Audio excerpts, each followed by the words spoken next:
ఈ ఇష్యూ ఏదైతే ఉందో ప్రాబ్లం కనిపెట్టిన తర్వాత మీరు ఫాలో అయిన స్టెప్స్ ఏందండి? అంటే దీన్ని రీకాల్ చేయించడానికి మీరు వెళ్ళిన first social media awareness create చేశారా? అదంతా మేము చూసాం.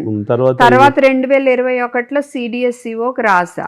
ఓకే, వాళ్ళు ప్రూఫ్స్ పంపమంటే టెట్రా ప్యాక్స్ పంపా. వాళ్ళు ఏమన్నారు, మేము పర్మిషన్ ఇవ్వలేదు, మా పర్వ్యూ కిందకి రాదు, మీరు FSSAI ఇచ్చిన పర్మిషన్ వాళ్ళని అడగండి అంటారు. ఓకే, రెండు వచ్చేది మళ్ళీ హెల్త్ మినిస్ట్రీ కిందే. మినిస్ట్రీకి సరే FSSAIకి రాశాను. అవును. ఒక 2-3 సార్లు టు అండ్ ఫ్రో కమ్యూనికేషన్, ప్రూఫ్లు ఇవి జరిగినాయి.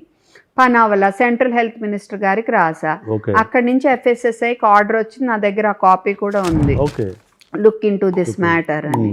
అప్పుడు 8 ఏప్రిల్ 2022 ఆర్డర్ వచ్చింది. ఏది మొన్న 14th 15th అక్టోబర్ వచ్చిన ఆర్డర్ లాంటిదే. అట్లాంటిది ఆ రోజు వచ్చింది. అంటే FSSAI పర్మిషన్ ఇచ్చిన ఈ డ్రింక్స్కి, ఫుడ్కి మీరు ORS అని పెట్టకూడదు, ఎందుకంటే ఆయన నిజమైన ORS కాదు, ప్రజలు కన్ఫ్యూజ్ అవుతారు అని. కానీ 2 నెలల్లో అండి, జూలై 14th అదే సంవత్సరం ఆర్డర్ మారిపోయింది. మీరు పెట్టుకోండి, కాకపోతే కింద ఇది ORS కాదని రాయండి అని వచ్చింది. అది ఎంత అన్యాయం అండి. చాలా అన్యాయం అండి. అది ఎవరు చూస్తారు? అది కొంటారు, ORS అని చూసి కొంటారు, కానీ కింద ఇప్పుడు సిగరెట్ ప్యాకెట్ల మీద కూడా ఇది హెల్త్ హానికరం అని చెప్పినాక కూడా కొంటున్నారు కదా.